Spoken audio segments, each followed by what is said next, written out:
Routine, your mics are being muted as you come online. If you have questions, please type those into the chat row. Jamie Armstrong and Paula King are monitoring the chat row here on the Zoom call, and Mark Ye is monitoring it over on the Facebook live feed. So please type your questions in there as we go along. We're excited to have you here today. Thanks for being with us, and I hope that you are excited about hearing about the latest on cruising. As we know it, we just had some folks get back from the very first cruise, and James has some guests in the studio he'll be talking with here in a little bit to tell you about that. We also have a special surprise guest that we'll be able to share with you a little bit today. The background you're seeing behind me today is just a bit different than the background last Sunday, and or not last Sunday, but last Tuesday. It was I'm in Nashville today at the Southern Baptist Convention here, meeting with folks. So I'm here with Picasso or somebody. James, who's that in the background of me? Do you recognize that painting? No, I don't. It could be Picasso. Yeah. At first it looked pretty abstract, but I think it's a guitar actually. As I look at it now, over my shoulder, so it might be a Willie Nelson painting or a Johnny Cash or somebody, I guess. So anyway, but we're glad to have you here with us today. We're going to get started here in just a second. Got some great things to tell you about as we go forward. So let everybody join. Give everybody just another couple of minutes here to get settled and get their audio going and stuff. I can still see little dots on some of you.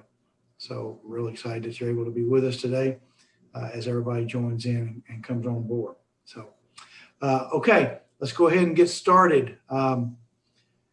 If I yawn in the middle of it, I'm sorry. I'm still trying to catch up on where I am in the world. So after the Holy Land, Abu Dhabi, Dubai, Greece, and back home, my body said, "Where are you?" And so Jamie Armstrong was giving me a hard time about yawning a while ago, and he said, "You'll make everybody across the whole spectrum yawn." So I'll do my best not to do that.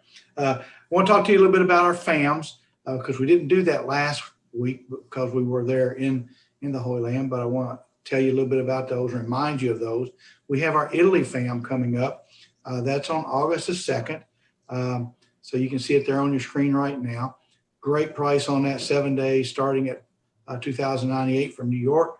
It's got a really great itinerary. Registration on that trip is going to be ending on June 24th. So time's running out on that. We've got to know for certain who all that we have that'll be traveling with us, and so we can start making all the final arrangements and stuff. So please get that registration in now. We'd love for you to be able to travel with us on that. Also, our Oberammergau FAM, that is on September the 7th. If you look there, you can see it online there.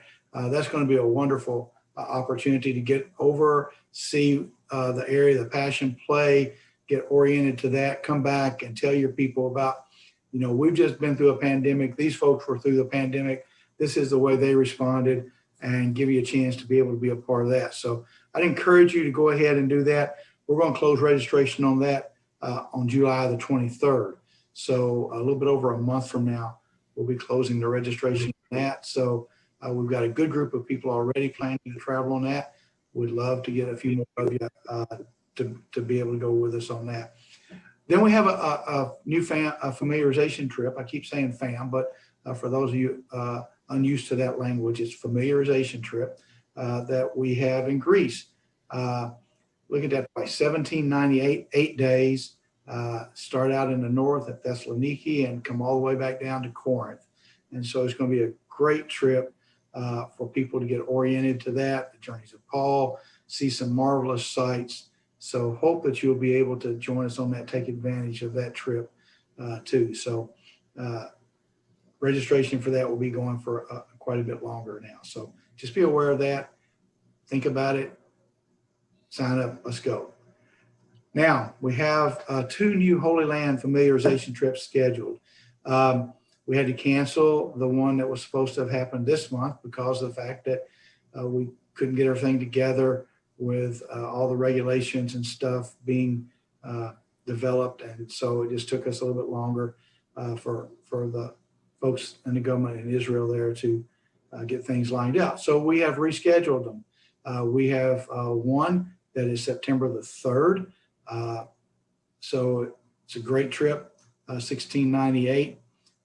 You'll be able to, if you have some friends or colleagues who have not yet traveled to the Holy Land, this is a good place to introduce them, to say, hey, here, go. And of course, they get an opportunity to earn that 1698 back. So the second one that we have for that will be in January, January the 10th through the 17th.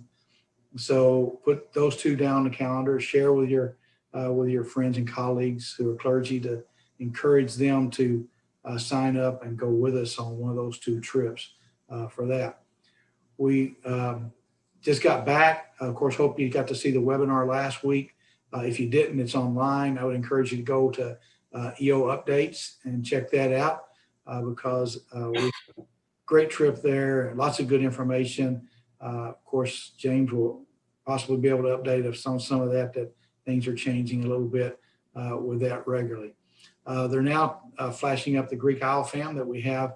That's October the 30th. It's on the Norwegian Jade, starting at $22.98. Folks, this is a great trip. It has gratuities included, prepaid gratuities, a drink package, Wi-Fi package, and airfare for this price. I mean, and you get to see the Greek islands. You won't see this price again anytime soon. So go ahead and get registered for that. I see there on the thing, it says registration ends July the 1st. So you don't have long there for that. So if you're considering that, please get registered for that one. So we're going to be talking about cruises all morning. That's part of what we're trying to do here because we just had our first folks come back from a cruise. So we're going to be talking about that. Excited to offer you a couple of special cruises.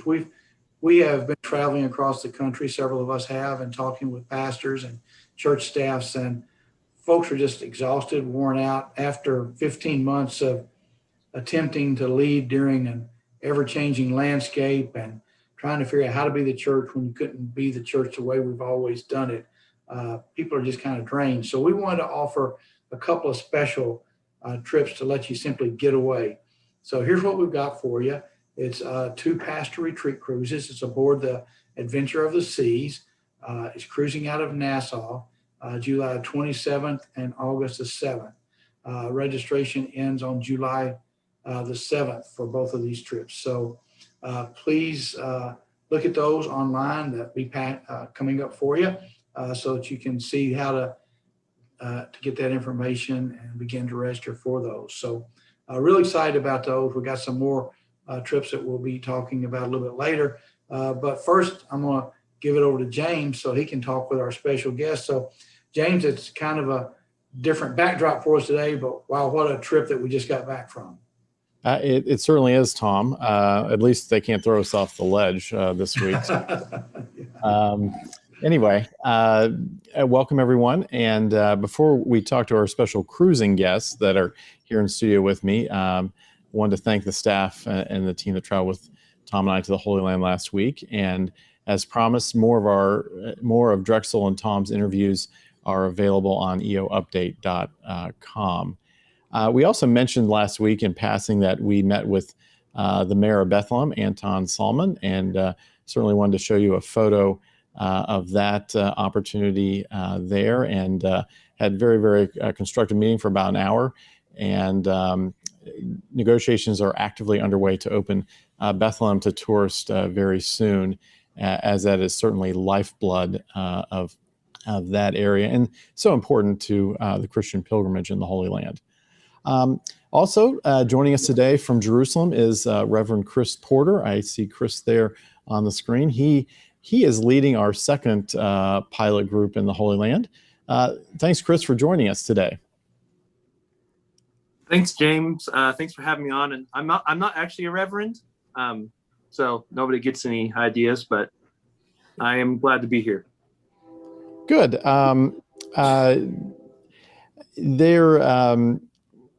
There's certainly several other positive developments that I'll share with you. Chris, tell us how your group is going. You've been there now for 7-8 days, and how are things? How have you found things? And this is your third trip, I believe. You've told me when we were traveling together.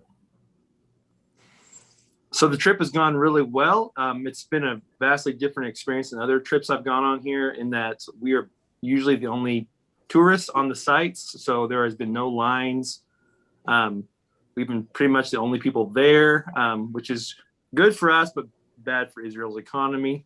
But some of the sites have been not open that we thought would, and some have been open and we thought they were closed. So it's been a little different than I'm used to, but all the travelers are having a wonderful time, and they're speaking very highly of the trip and of EO. Good. I joined you on the flight from New York to Tel Aviv, and I got to obviously spend the time through the airport with you. We all got our PCR tests together, and really a lot of great people on the trip. How tell me a little bit more. How have they found things? I think probably all first-time travelers to the Holy Land. What has been their takeaways? So, in spite of all the hoops we had to jump through to get here, they have found the trip very meaningful. I've heard many times that they can't read the Bible the same way anymore like they used to, and that they're just blown away by the entire country, that it wasn't what they thought it would be, and that all the testing and paperwork was all worth it for them in the end. Good. Has everyone felt safe throughout the experience? Oh yeah, everyone's told me they felt very safe. They've had no issues. There's been, some protests here in the city, but nothing out of the normal and nothing too crazy. And you can see all these pictures here. All smiles, everyone. It's just been a great time, and everyone's felt totally safe. They've told me numerous times that they've never felt afraid at any point. That's good. And there is certainly the Jerusalem march that got postponed from a month ago is probably happening right now. So I know security around the old city was tight today. But I think you went to Emmaus. Salah told me you went away from the old city today, correct? Yeah, that's correct. Salah told us about the protest happening, the march happening today, and he said a lot of people are getting out of Jerusalem, so that is what we did. But tomorrow we go to the Stations of the Cross and the Church of the Holy Sepulchre. Good. And you're coming home Thursday then? That is correct, yes. Good. Well,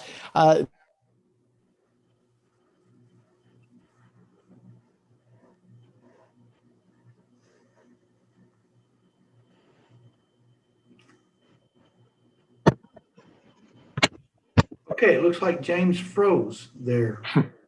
Is that just my thought, or is that everybody's thought? Not my. He's frozen on my end. He's froze on your end. Okay. We've lost power at the EO building. Okay, so we've had a power outage at the office, they're telling me. So I'm going to wait for them to come back up with power, since it seems like the rest of us are able to stay connected, and we'll keep going, okay? So we will see how Ryan and them are able to get back up. I know that we're going forward there, so let's continue going until that we have something else to happen. So Chris, thank you for being with us. What time is it in Jerusalem right now, sir? Right now it is 6:17 p.m. 6:17 p.m. Okay, well, good. Well, go down, grab dinner, and get some rest tonight, and have a great day in the old city tomorrow, walking the Via Dolorosa and the Church of the Holy Sepulchre. I know you're going to be excited about that. Will do, and thanks for having me on. Thanks for being here. So, okay, we're going to keep going, and I'm going to share some information with you that James is going to share, because since I don't have the guest there, he can do it. I can tell you a little bit about some of the developments that have happened since that we were there just a few days ago. Some of the new government has been sworn in there in Israel. That was something that we were watching, of course, very closely while they were there. One of the stated missions of the new government is to open the country to tourism again. So we are anticipating that some of the things that we went through to get into the city or to the country, and that Chris himself went through to get into the country with his group, will be changing, hopefully, as we enter the end of the pilot project. The pilot project, as many of you have heard, was extended until July the 1st to get some more folks in. We've got some more groups that are going in, but we're hoping to see some of the things change there, especially with some of the testing and stuff. One example of the changes that have already begun to open is that the southern border with Jordan is reopening on July the 4th to Israelis and supposedly, presumably, to tourists there shortly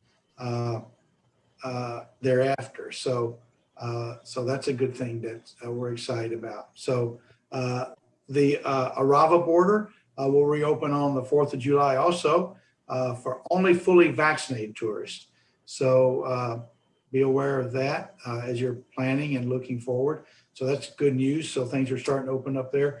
No PCR test required upon arrival to Jordan, which is pretty much similar to what we experienced in Greece. And that coming into Greece, if you had your vaccination card, you didn't have to do your PCR test. So that were good. Tourists staying in Jordan for 3 days do not require a PCR test when departing to Israel. So if you've been in Jordan for at least 3 days, you don't have to do the PCR test when you come into Israel, which is good. But if you stay more than 3 days, then they do have a PCR test. So that's $40 a person, which is 3 times cheaper than I paid in Louisville. I see Wayne grin, so he paid a little bit more. Mine was $150 in Louisville, Wayne. I don't know what it was. 120. 120. Okay, good. So that border will be open from 8 a.m. till 3 p.m. Every day of the week except Fridays and Saturdays. So we're believing that this is going to be a first step to opening the Allenby borders and the northern as well. So hopefully that will pop up real soon. We'll be able to see that beginning to do that. One of the things that we hope to be able to share on the next webinar is an easing of all the different entry requirements into Israel. And hopefully we'll be able to share that real soon. The indoor mask requirements have been dropped in Israel, so don't have to wear masks anywhere right now. So I'm trying to see here all of the little Facebook things that are popping up on my, not Facebook, but messages, team messages that they're trying to send me while I'm just talking away here. So our first group has returned home from the pilot, and since Ryan and Elm are not here, Tom, I think we are. There we are. Yeah, there we are back now. Okay, great, good. So you were gone for a while. So we had a massive power outage, so the team did evidently well. they said that. Yeah, Getting back on. So I just read all your notes there, James. You were doing great, Tom. I was listening the whole time, so I didn't want to interrupt. Oh, I'm sorry. You should have interrupted because that was your stuff. Yeah, no, definitely a lot of good news from Israel and Jordan. I appreciate you picking up for us as we were sitting here in the dark. So let me just before we get to our guests here in studio and Wayne out there, just want to take a moment here. Tom and I both made it to Athens at the end of our trip last week, and we checked in with our group there, who was concluding their Journeys of Paul land program in Greece. David Campbell was the tour host of our group, and we have some photos and interviews from the group that our team will show you now. Yeah, we got back from Israel 2 years ago, and that group really wanted to come and follow the second missionary journey of Paul. So we put it on the calendar 2 years ago. Coming into Greece was really smooth. We got in a little bit late at night. they processed us through really quickly. We had all the documents that we were told to have, and it was very fast. From the time the plane landed in Thessaloniki, we were on the EO bus, I think within half an hour. It was very Yes. quick. Our group has all been vaccinated and we've all been wearing masks. I have felt no problems, and everybody seems to be nice here in Greece and accepting of us and actually anxious to have us here. For me, seeing all the amphitheaters where music took place, because I'm a musician, so seeing all that has been wonderful for me, as well as being able to be in the spots where the events happened in the Bible. It's been wonderful. Today was really nice being on Mars Hill. And we got to see where Paul went, his footsteps, and the same thing in Corinth. We got to see where Paul actually was in front of the magistrate. I thought that was really interesting. And as far as views go, Meteor was fantastic. Where the monastery was, I thought that was one of the best views we had. I've actually had two highlights. One was dipping my feet in the actual river where Lydia was baptized by Paul, which was the first European convert.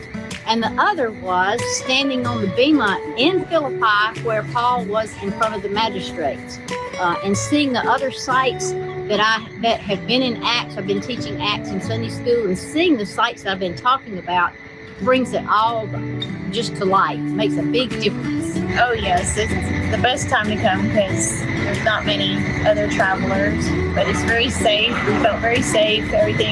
All the hotels are very clean. They're taking really good care of us. We hope people will come and travel. Absolutely. Tom, you joined the group for dinner one night. Anything else you'd like to add to those testimonials? No, James, I mean, they said it pretty well themselves. It was, they were excited. Everybody seemed to be having a good time. The trip had gone very smoothly. Air passage had been good for them. And so they had nothing except to say, hey, we're ready to plan our next trip. So that was really exciting. Fantastic. Well, let me turn now to our guests here in studio.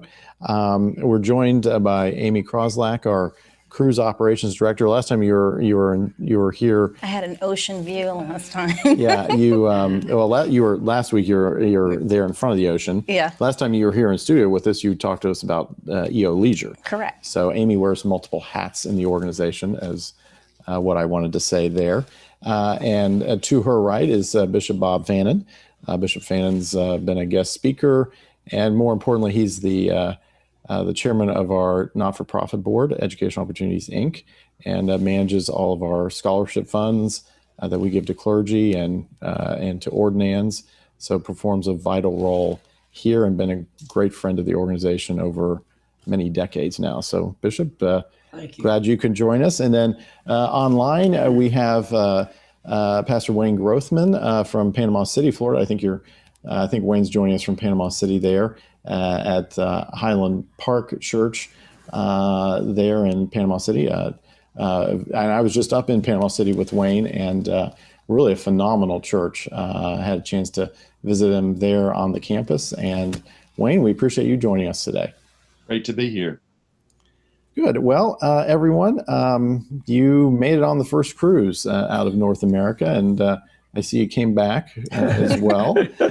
So that's certainly good. That was our plan. Oh, okay. I didn't know. I thought you might be just staying on for a while. So that was good to know. So what was it like sailing on the first cruise since COVID? Any nerves or excitement? I had none. I was excited. It was nice to finally be on a ship and experience cruising again, especially because it's been 15 months since, from the North American perspective, that anybody had been cruising. I had no fear because everyone on the ship was vaccinated and arrived with a negative test. So, but I'm used to traveling. How did you feel about it? Well, I felt great, and it was a double blessing for me. I was celebrating my 65th wedding anniversary.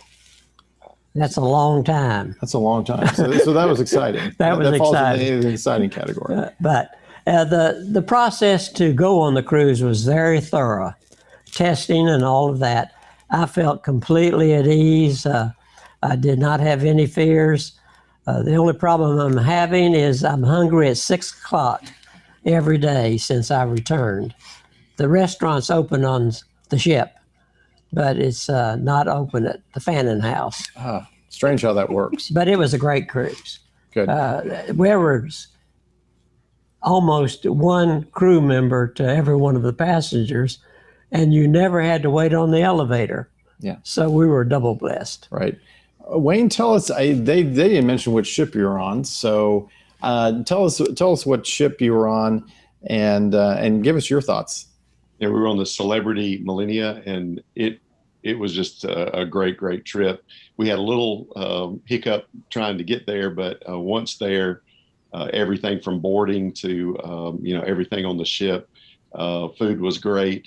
We just had a great time. I really felt like the crew was so ready to get back to work and to get back to their work on the ship, and I know for us, we were ready for a trip, and it was wonderful. Good. And Wayne, you've done a lot of cruising yourself as a tour host with EO and otherwise, I think. Right. Yeah. And Celebrity is one of our favorite. And it was even, past our expectation this time. Like Bishop Fannin said, we had probably 2 or 3 crew to each person on this cruise, and you didn't have to wait for anything. They really went overboard. One of the neatest things was one of our waiters got us into the specialty restaurants and advised us on how to do it and talked to us every night. It's just so personal. Fantastic. So Amy, what was the check-in process like? For this particular cruise was a round trip St. Martin, so it wasn't coming out of the U.S. yet, which is expected to start later in the summer. But this cruise was round trip St. Martin. So for this particular cruise, the requirement was everyone on board had to be fully vaccinated. So you had to have received all of your doses of the vaccine. You had to arrive with a negative PCR test within 72 hours of the departure time of the ship. Because it was going to St. Martin also required that negative PCR, so it worked on both occasions, and St. Martin required a health form entry that you had to complete ahead of time in process. I think the hardest part, and you would agree, is making sure you have your negative PCR at the at least 72 hours prior, making sure you have those results ready to show and all of that. The people of St. Martin and the airport were very ecstatic to see people. They processed our check-in for their health portion very, very quickly. The ship had desks available for each guest spaced out. And because it was the first cruise and there was, not complete clarity on the test, they did have emergency testing available there for people who didn't have it. And then once you stepped on board, because everyone was fully vaccinated, guests did not have to wear a mask on board, although the crew remained wearing masks the entire trip. They wore masks. Okay. Yeah. They did. Okay. Bishop, how did you find the check-in process? Efficient or once you were there? It was all new to the staff and to us. And so it took a little learning time, but I want to say the EEO staff, Amy and her office, really helped us tremendously. And so it was sort of thorough, but smooth. You were prepared. I was prepared, and it instills a confidence in the system to have that. Good. Wayne, most celebrity cruises welcome you on board with champagne, and most people immediately head to the buffet. What were the immediately noticeable changes when you were first boarding? Right, and there's nothing wrong with going to the buffet first. I just want to make that clear. The biggest thing was just them checking out our COVID test and our vaccination cards. And for those folks, if that's needed in the future, the vaccination cards, I would say, go ahead and go to your pharmacy or wherever you got that test and get the printout. We had the card, and it was dated incorrectly, and we had to go through a little process to get that, but they worked right through that. It was a piece of cake. So other than that, I just felt like it was really, really smooth. And like was said earlier, you felt very confident that everybody on board was healthy and, ready to cruise. Good. Tom? Yes. Thanks, James. Bishop Fannin, I'm down here in Nashville, and I've been in a lot of hotels recently. Most of the U.S. hotels, anyway, it seems have skipped traditional room service, no longer making up your room every night, no longer bringing fresh towels every day. So on Celebrity, they normally have the morning room made up, then the turn down service in the evening. Was that still pretty much the way it went? What was it like on board? Oh, it was wonderful. In fact, I took a nap every day, and so they made that room up 3 times a day. And it was very clean and very open and tremendous service. The service was over the top. Good. So Amy, you've been in the business for a while, 3 or 4 weeks anyway, since you're so young and all. But I get points for that, right? Okay, that's one of my good point things there. So always looking for good points. So Give you a brownie later. yeah. So your perspective on how the cruise lines are returned to normal operations and how they've adapted their standards in light of COVID.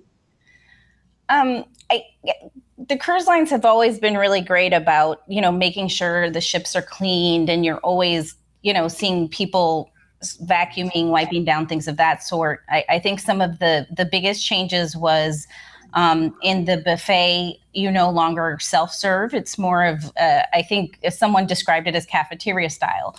You point to what you want, they serve you, they hand you the plate, they even hand you the wrapped silverware. You're not actually touching any of the servingware or anything else. The staff is wearing gloves and masks as they serve you. So you request what you want and they serve you.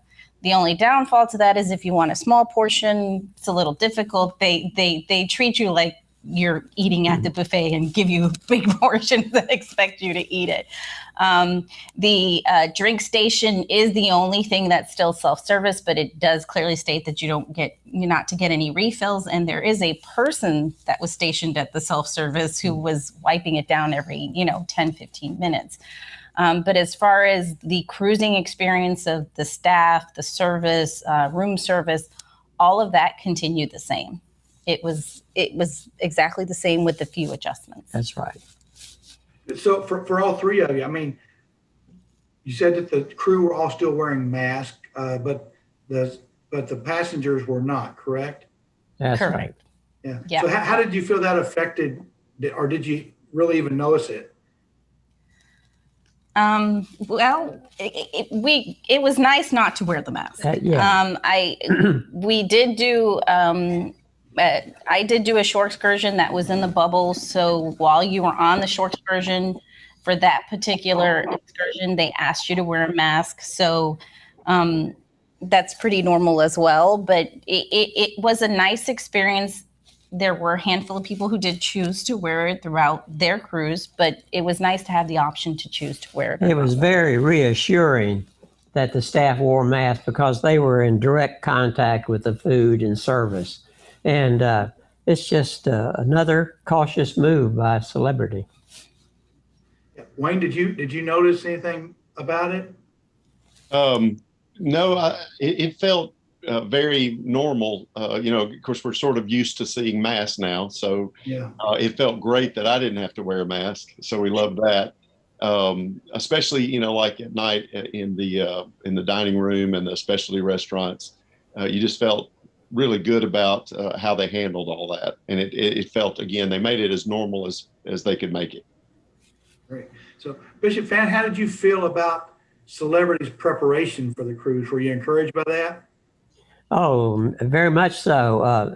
I felt safe from the time I stepped on the ship because they were taking very careful moves to entertain us. The shows were great, by the way. And I felt completely confident that Celebrity had prepared for this first voyage from North America. Great. Okay, James? Good. Well, we had one question that came in here before I asked about food. So I got the food section. I'm happy about that. But one of our viewers asked if this was the cruise that had the couple people test positive for COVID. Yes, it was. Yes, it was. And what happened there? I mean, There were two guests. There were two guests that tested positive. So to disembark the ship, we also had to have a negative PCR for departure. The ship was providing that exit PCR test free of charge. They had nursing and medical staff on board. Based on what we were informed by the ship, there were two guests who went the 3 days prior, went to get their test, and the test came out positive. They were asymptomatic. They had the vaccine. The ship immediately quarantined them, put them under the care of medical staff, and immediately started testing first the people who traced. So within 30 minutes of us getting the notification, because they did inform everyone on the ship that they had tested positive, within an hour of that, they informed us that the 200 people they traced had already been tested and were moving up everyone's exit test. So I would say within less than 24 hours, everyone on the ship, including the staff, had been tested. Yeah. And everyone else tested negative. okay. So we were immediately informed by the ship of their positive test, and the ship immediately moved to test everyone on board to make sure that they did their due diligence to make sure everyone was safe. And how did they do the tracing? They didn't give us that information. I have to say, we saw them approach. They did calls. There was someone who walked onto the ship before us who had been traced that they asked to step aside and told them that they needed to go ahead and test them ahead of time. But they were very respectful of the privacy and all of that. The only reason was because they literally boarded before my husband and I did, so we saw them pull them aside. But they were very careful with the tracing. They weren't divulging anybody's information, but they did get everybody tested. The 200 people initially within an hour and a half. We don't know the exact details, but possibly if the two had been on an excursion, those that were on the same excursion were. Yeah, they could trace that. Yeah, and I didn't know if they were tracing phones or if you logged on that way. We're not certain. They didn't inform those of us that weren't traced, and luckily, as none of the six of us who We're around. were around, so we didn't get to experience the tracing portion of the trip. So Okay. So Bishop, you've already said you're missing the food on the ship. Yeah. Any food changes on the buffet, or is it pretty much the normal fare? Pretty much the normal thing, other than the service. They're handing you everything, but it's not inconvenient at all. They're right on top of it, and the food was great, both at 10th floor and at the restaurant. Wayne, how was the main dining room experience? We enjoyed it a lot. We went three nights and then a couple of nights to the specialty restaurants. I really felt like they, one of the waiters especially, went out of their way to inform us about the specialty restaurants and other opportunities. We saw them at the buffet for breakfast 2 of the mornings. They came right up to us. They remembered our names, and we talked to them every day. It was just a great experience. Good. So, and did you enjoy the specialty restaurants? Really did. The animated one, I can't think of the name of it now. Like La Petite Chefs or something. That was really cute. We had a great time there, and the Tuscan Grill was wonderful too. Yeah, I saw some of the pictures from Cuisine. Yeah. Amy, any changes to the specialty dining experience? We did look at the specialty dining. They did limit the capacity Okay. that they normally did in the specialty dining. They were a bit more. The tables were a bit more spaced out. So you would do your typical reservation like you normally would. They did still have reservations once you boarded. It was more of a making sure you got the time that you wanted. So if you want the time, you still do that in advance. But the restaurants were a little more spaced. Okay. And then to anyone who wants to answer this, any of you choose the poolside dining, or do they still have drinks in the theater? They did still have the poolside drinks, and they did do the hamburgers and hot dogs on by the poolside, so that was available. Same kind of style they served you. As both Bishop Fannin and Pastor Grothman has said, there's so much staff that you could turn around and they already know you wanted something and are asking you, how can we help you? What can we serve you with? So that was, they were on top of everything. Everything. So you didn't even have to ask for certain things. They were already there saying, how can I help you? Good. Tom? Yeah, sure. Well, we just saw a picture there, a short video of the, it looked like the theater, Amy, I guess. So they're celebrities known for their world-class entertainment. So what changes? I mean, it looks like that there's some spacing and stuff going on there. What can you tell us about that? There was some spacing for the seating. They did have certain seats marked for the social distancing. They were still offering the early show and the late show as well, and a huge variety. Yes. Because they had multiple acts on board where, sometimes you get the singing act and then maybe a magic act and then the Broadway show. I think each night had something different because they had so many acts on board. And even those entertainers who are contracted and brought on were so excited to be back to cruising as well. James, a while ago you asked about serving drinks or opportunities in the theater. I did not see the normal waiter going around. Okay. But see people go outside the theater and come in with. Yeah. Did they still have the other venues for entertainment and stuff too? The little piano bars and all that going? Yeah. They did. Faye and I especially liked some of those. They were good. Good.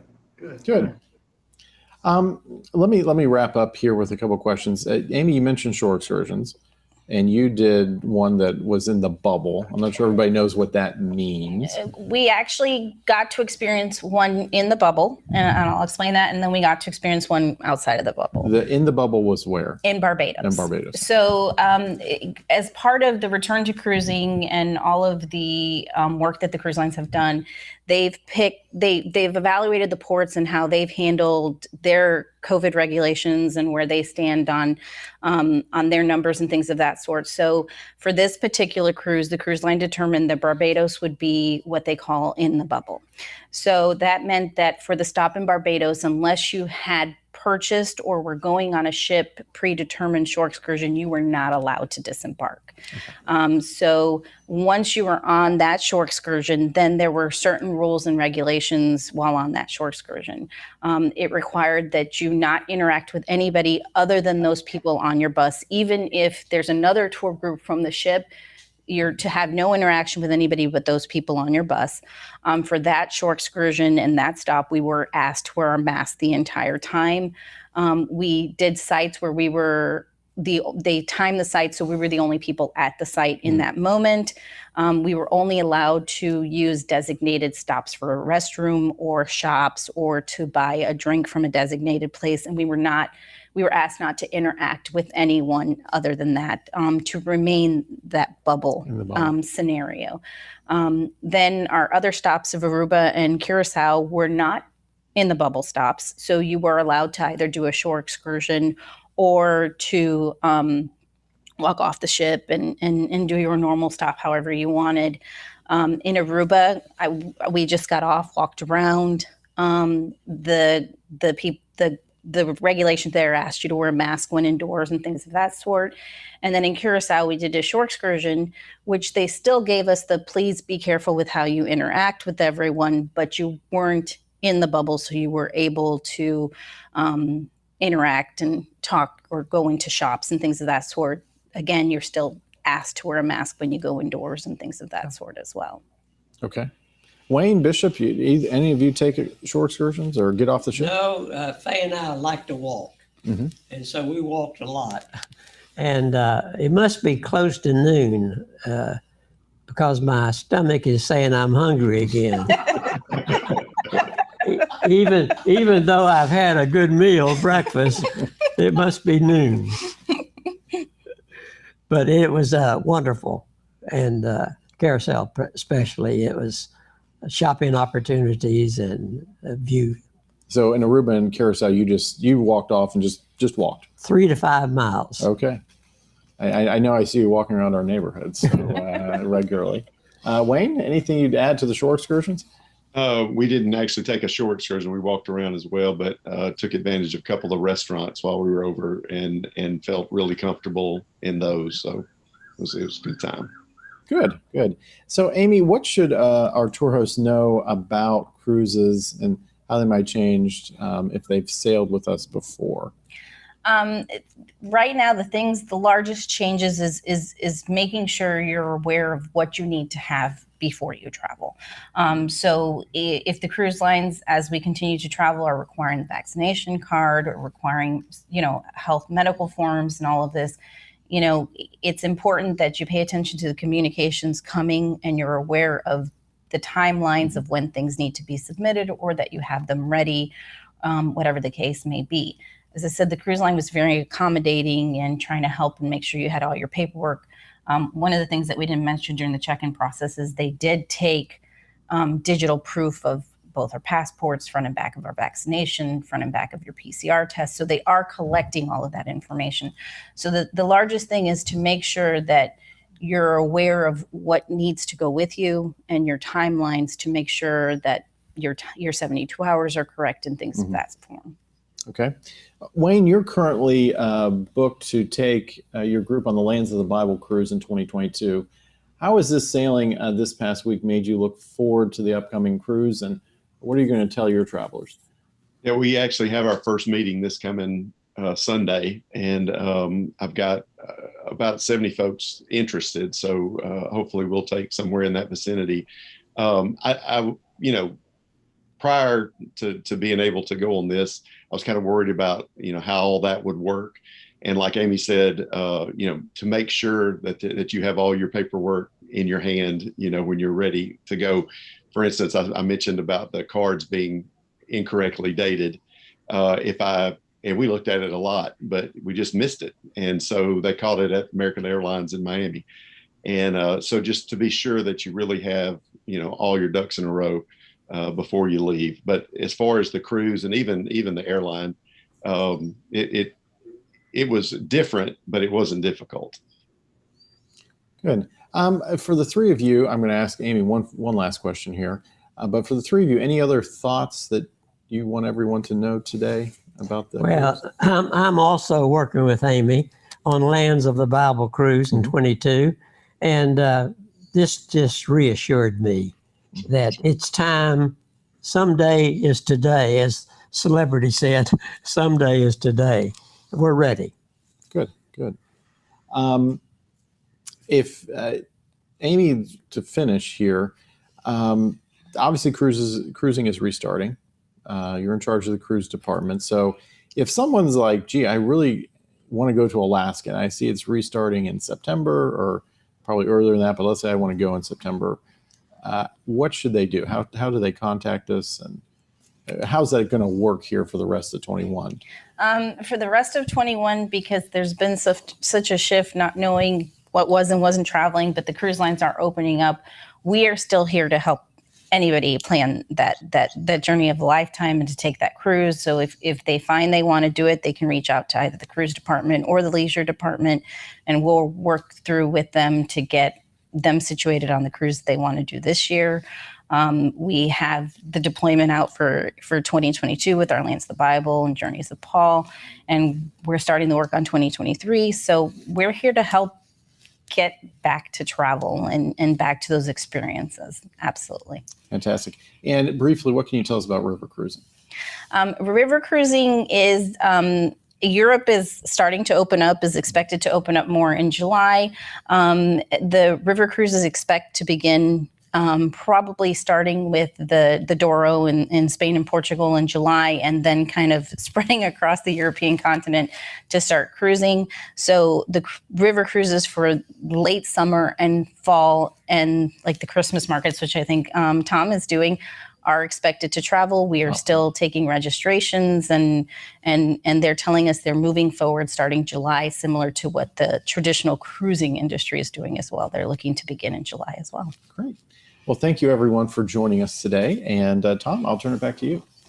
Thanks, James. Thanks, Wayne, Bishop, Amy. Thanks for being here. We really appreciate it. And Amy, thanks for the plug on the Christmas markets cruise. Yay, you and me.